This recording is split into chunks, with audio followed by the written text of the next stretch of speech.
नमस्कार दोस्तों, कैसे हैं आप सब। माता रानी की कृपा से सभी अच्छे ही होंगे और अपने घरों में सुखी संपन्न होंगे। दोस्तों, आज की वीडियो में जिस विषय के ऊपर हम चर्चा करेंगे वो ये है कि आप कैसे पता लगा सकते हैं कि आपकी शक्ति को किसी ने बांध रखा है, या फिर वो कौन से संकेत होते हैं जिनसे ये पता लगता है कि आपकी शक्ति जो है वो बंधी हुई है। इससे पहले दोस्तों, इस विषय के बारे में हम चर्चा करें, मेरा आप सबसे आग्रह है, जो पहली बार मेरी इस वीडियो को देख रहे हैं और मेरे चैनल पर पहली बार आए हैं, वो मेरी इस वीडियो को एक लाइक कर दें, चैनल को सब्सक्राइब कर दें और बेल आइकन को प्रेस कर दें, ताकि आगे जो मेरी वीडियोस आने वाली हैं उनका नोटिफिकेशन उन तक पहुंचता रहे और भक्त भक्ताई से संबंधित जो उनकी जानकारी है वो बढ़ती रहे। तो चलिए दोस्तों, शुरू करते हैं। सबसे पहले दोस्तों ये जान लेते हैं कि अगर आप एक भगत हैं या फिर आप पूजा पाठ करते हैं, तो उसके करने से जो आपको एनर्जी मिलती है, जो आपकी शक्ति है, उसको बांधता कौन है। तो इसके बहुत सारे कारण होते हैं जिसके कारण आपकी शक्ति जो है वो बंध जाती है।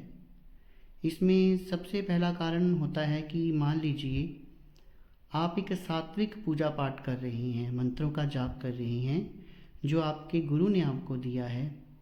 तो जब आप ये करते हैं तो अनायास ही आसपास बहुत सारे ऐसे लोग होते हैं जो जादू टोना करते हैं, जो बुरे कर्म करते हैं और उन्हें दूसरों को सताकर ही बहुत मज़ा आता है। तो उन लोगों को चोट पहुंचने लगती है, क्योंकि जब आप किसी देवी देवता की पूजा करेंगे, एक पॉजिटिव पूजा करेंगे, तो जो आपका ऑरा है वो पॉजिटिव होना शुरू हो जाता है और नेगेटिव ऑरा वाले जो आसपास आपके आदमी रहते हैं उनको तंगी होना शुरू हो जाती है, उनको चोट लगना शुरू हो जाती है। ऐसा मैं अपनी पहली वीडियोस में भी एक्सप्लेन कर चुका हूँ कि क्यों होता है। तो उस कारण वो व्यक्ति जो हैं, क्योंकि वो व्यक्ति तो उल्टे सीधे कार्य करते हैं और वो इस तरह का तंत्र मंत्र उल्टे सीधे व्यक्तियों के पास जाकर सीखते हैं, तो वो उनके जो देवी देवता होते हैं उनको उल्टा सीधा भोग प्रसाद देकर आपकी शक्ति के ऊपर बंधन लगा देते हैं। पहला कार्य तो ये होता है। और अगला कारण जो मैं आपको बताने जा रहा हूँ दोस्तों, वो कारण बहुत ज़्यादा हो गया है इस दुनिया में, अब बहुत ज़्यादा देखने को मिल रहा है। लोग जो हैं वो किसी को अपना गुरु बना लेते हैं और उनको अपना सब कुछ मानने लगते हैं और वो चाहते हैं कि गुरु जो हैं उनको आध्यात्मिक मार्ग पर आगे बढ़ाएं।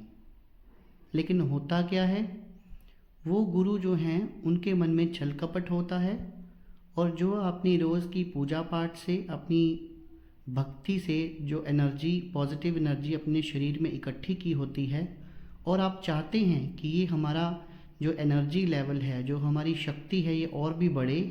इसके लिए आप मार्गदर्शन के लिए जब आप किसी गुरु के पास जाते हैं तो ज़रूरी नहीं है कि वो गुरु आपके बनने के लायक हो, वो सक्षम हो।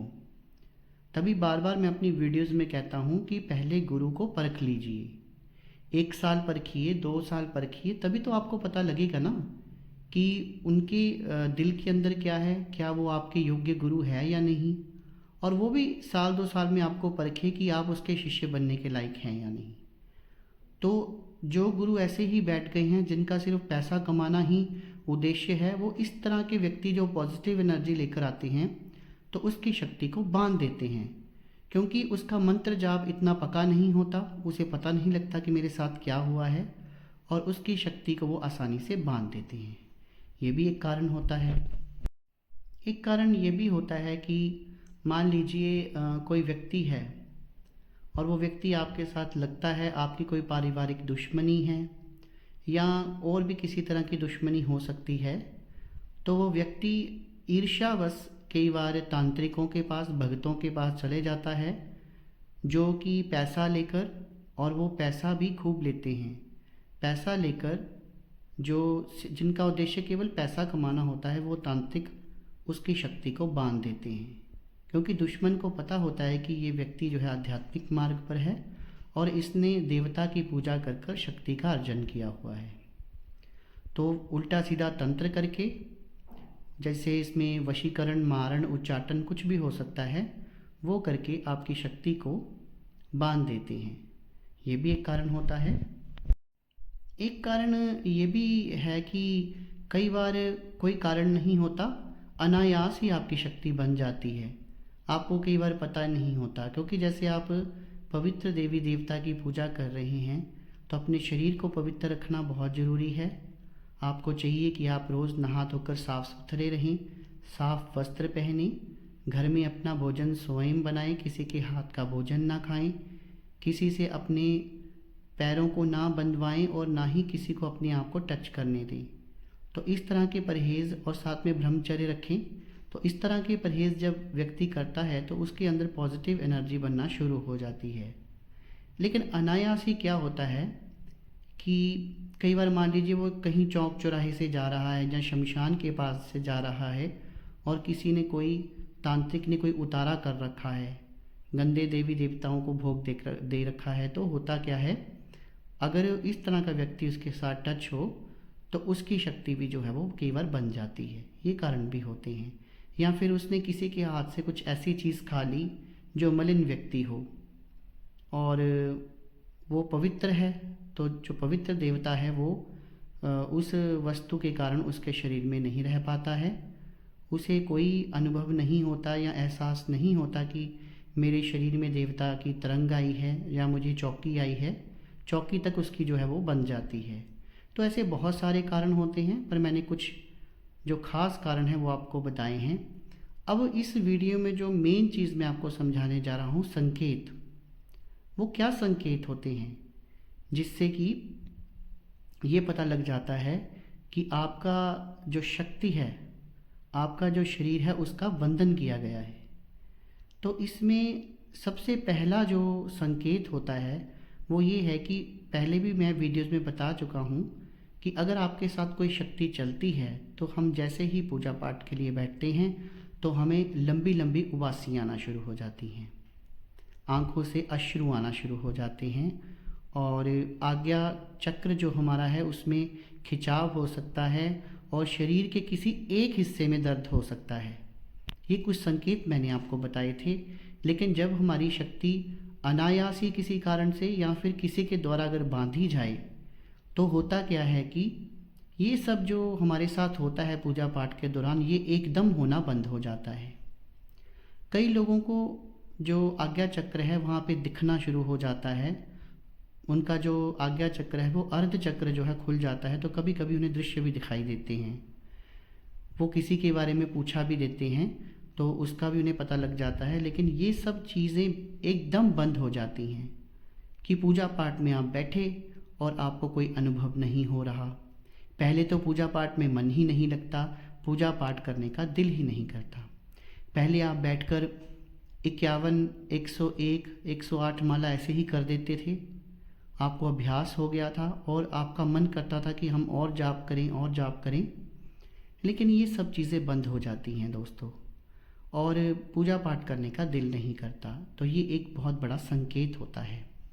दूसरा संकेत मैं आपको बताने जा रहा हूँ, जब पूजा पाठ में आप बैठते हैं, आपको पता लग गया कि हमें चौकी नहीं आ रही, हमें सवारी नहीं आ रही और किसी भी प्रकार का अनुभव हमें नहीं हो रहा, हमारे शरीर में कोई तरंग नहीं दौड़ रही, कोई सिरहन नहीं आ रही जो हमें ये अनुभव कराए कि हमारे अंदर देवता आते हैं या हमारे में शक्ति अभी भी है। इसी प्रकार क्या होता है कि स्वप्न में जब हम रात को सो जाते हैं तो कई बार क्या होता है कि हमारे स्वप्न में हमको चौकी आती है, यानी कि देवता की सवारी आती है। लेकिन वो देवता की सवारी जो होती है वो आधी अधूरी होती है दोस्तों, थोड़ी सी सवारी आएगी और वो फिर रुक जाएगी। तो ये बहुत बड़ा संकेत है कि किसी ने आपका शक्ति बंधन किया है। अगला संकेत ये है कि आप अपने आप को कहीं बंद पाएंगे। अब बंद का मतलब ये हुआ कि जैसे कोई कमरा है जहाँ से आप निकल नहीं पा रहे, या फिर आपके पीछे कोई नकारात्मक शक्ति लगी हुई है तो आप कहीं फंस गए हैं। अब आपको लगता है कि वो शक्ति जो है वो मुझे मार डालेगी या मेरा यहाँ से निकलना मुश्किल है। या फिर कई बार आप ऐसी जगह अपने आप को ऊंची जगह खड़े देखते हैं, जो एक ऐसी ऊंची जगह आप सोचते हैं मैं यहाँ से कहाँ जाऊँ, और आगे खाई होती है, ना आप छलांग लगा सकते हैं ना आप वहाँ से कहीं और जा सकते हैं। तो जब आपको ऐसे लगे कि आप एक जगह स्थिर हो गए हैं, फंस गए हैं, स्वप्न में इस तरह के स्वप्न आते हैं और इनका संकेत भी होता है। ये संकेत इस बात का होता है कि आपकी शक्ति जो है वो बंध गई है। तो इस तरह के स्वप्न जो हैं वो आएंगे ही आएंगे। आपकी सवारी जो है वो आधी अधूरी आएगी, आप अपने आप को कहीं बंद पाएंगे। तो ये बहुत बड़े संकेत होते हैं कि आपकी सवारी या तो किसी के द्वारा बांध दी गई है या अनायास ही बन गई है। एक और बहुत बड़ा संकेत है कि स्वप्न में आपको मलिन चीज़ें दिखेंगी, गंदी चीज़ें दिखेंगी, जैसे आप किसी के साथ संभोग कर रही हैं। इस तरह की जो मलिन स्वप्न हैं वो भी तभी आते हैं जब आपकी शक्ति बंध जाती है या किसी के द्वारा बांध दी जाती है।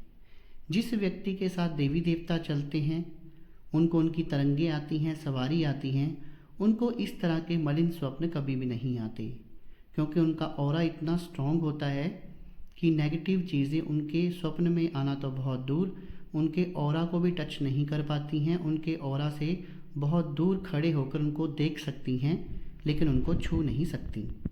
तो दोस्तों, जो छोटी सी जानकारी आज मैंने आपको दी कि स्वयं कैसे पता करें कि हमारी शक्ति बंधी हुई है, वो आपको कैसी लगी कमेंट सेक्शन में कमेंट करके बताइएगा। मन में कोई प्रश्न हो तो वो भी आप कमेंट सेक्शन में कमेंट करके पूछ सकते हैं, और मेरे व्हाट्सएप नंबर के ऊपर भी आप व्हाट्सएप कर सकते हैं। तो जानकारी अच्छी लगी हो तो एक लाइक कर दीजिए, वीडियो को ज़्यादा से ज़्यादा शेयर कर दीजिए। आपने अपना कीमती समय निकाला, मेरी वीडियो को देखा, उसके लिए बहुत बहुत धन्यवाद। शुभ रात्रि मित्रों।